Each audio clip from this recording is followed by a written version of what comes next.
A Warriors season that once had so much hope is now over, and although they made some massive steps forward after the midseason Jimmy Butler trade, how exactly they navigate the next few seasons to try and get Steph Curry a few more chances at a title is a difficult question to answer. But the good thing for the Warriors is the Jimmy Butler trade absolutely worked. When you think about where this team, where this franchise was in terms of title contention just a few months ago, we were realistically looking at this offseason potentially being the end of the Steph era. Not necessarily that he was going to request a trade or anything, but it was just going to be abundantly clear that whatever years he had left on the Warriors, they were not going to be even close to championship contention. And obviously the Warriors didn't make the conference finals, they didn't go on a great run in the postseason, but a lot of that had to do with injuries. And once they added Jimmy Butler, it was clear that they at least had an outside chance. They had a much better chance than they did pre-trade, and they were a threatening team in the postseason. And I think they would have given Minnesota a much better series had they been healthy, and potentially even won that series, had a chance in the conference finals to maybe even get to the finals. They were that good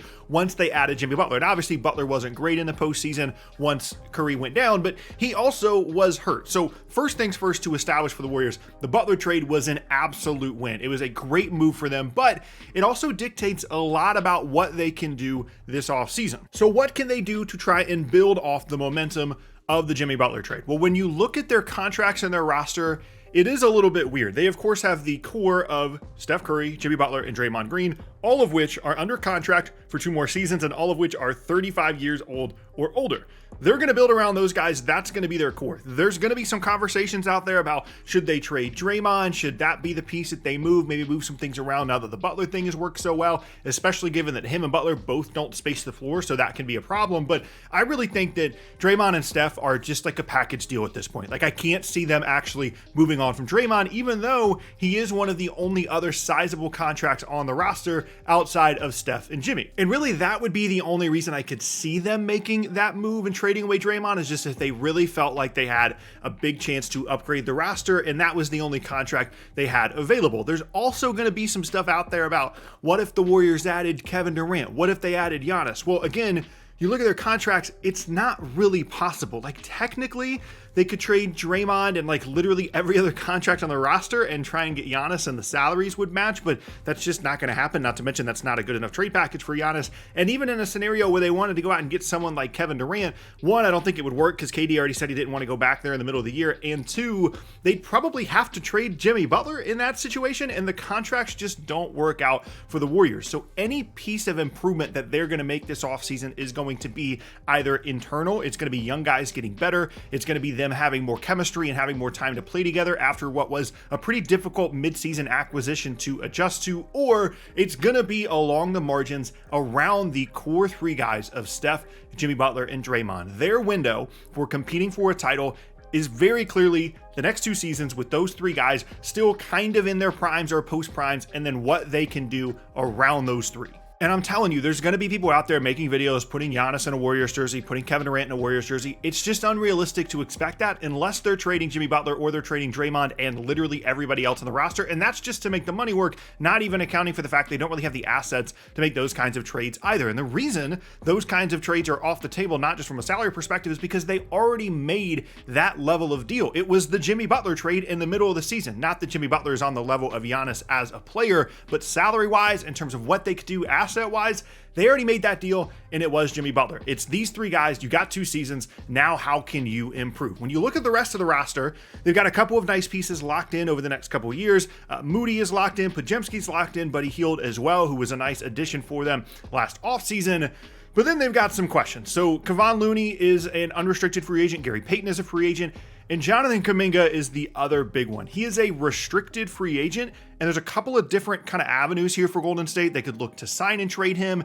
They could just lose him for nothing, depending on what a team offers him in free agency. And maybe a team offers him 4 years for $85 million, and the Warriors are just like, no, we just can't bring this guy back given the lack of development for him over the last couple of seasons. Or if there's not that much of a market for him, he could just sign the 1-year deal that he has left. I think it's between like $7 and $9 million bucks, and just sign that. And then he would be an unrestricted free agent the following season. If the Warriors want to keep Jonathan Kuminga, the ball is in their court to do so. It's just whether or not they think he's going to be a valuable asset for them. Realistically, they should try and keep him because they don't have a lot of other depth, and if they can get him to sign the one-year deal or maybe just match a pretty limited contract for him, I think that's what they'll try and do, but it's definitely a questionable situation unless they can get good value in a sign-and trade. He is by far the most interesting offseason piece that they have because he's still just 22 years old, and frankly, they screwed up by not trading him before now. They had opportunities over the last couple years to put him in trades that could have significantly improved the roster, but they continued to potentially overvalue him, overvalue whatever his development was going to be. And at this point,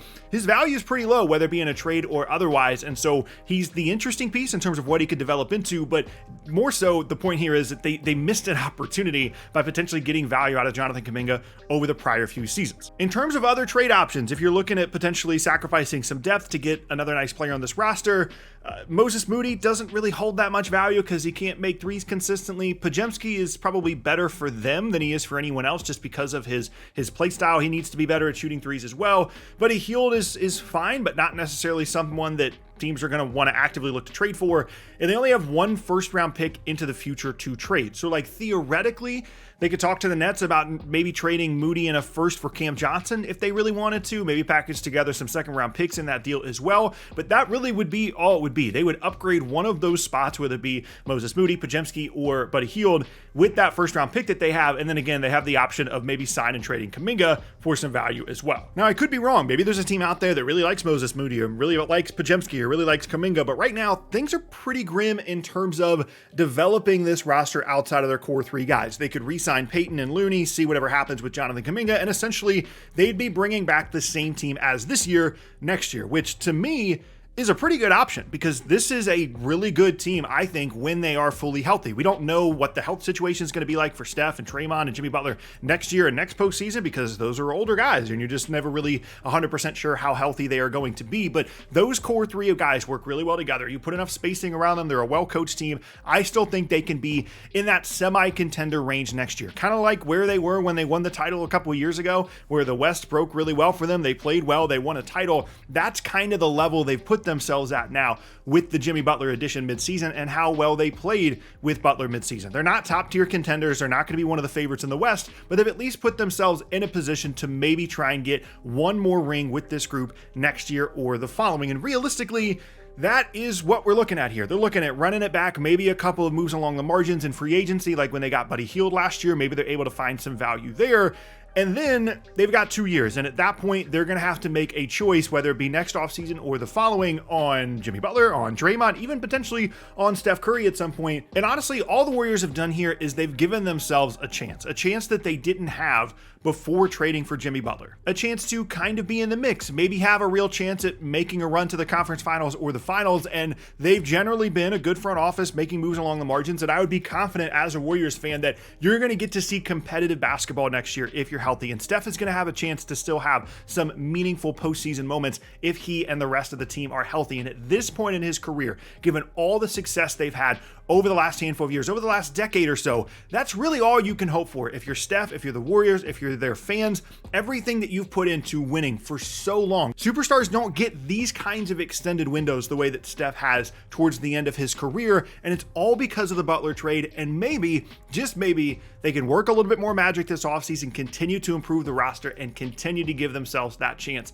at competing for a title next year, the year after. It's certainly much better than the alternative. A realistic scenario for this offseason a couple of months ago was maybe we got to trade Steph, maybe we got to trade Draymond. All of a sudden we're looking at what are we doing with Andrew Wiggins? Like, they could have been in a position to maybe add Kevin Durant or somebody in the offseason, but I really think the Butler trade was perfect for them. It makes a lot of sense for the next 2 years as a playoff competitor, and now we'll just see what small moves they can maybe make with Kuminga or Podziemski or Moody or anybody else on the roster to give themselves just that extra little bit of chance of competing next year and the year after.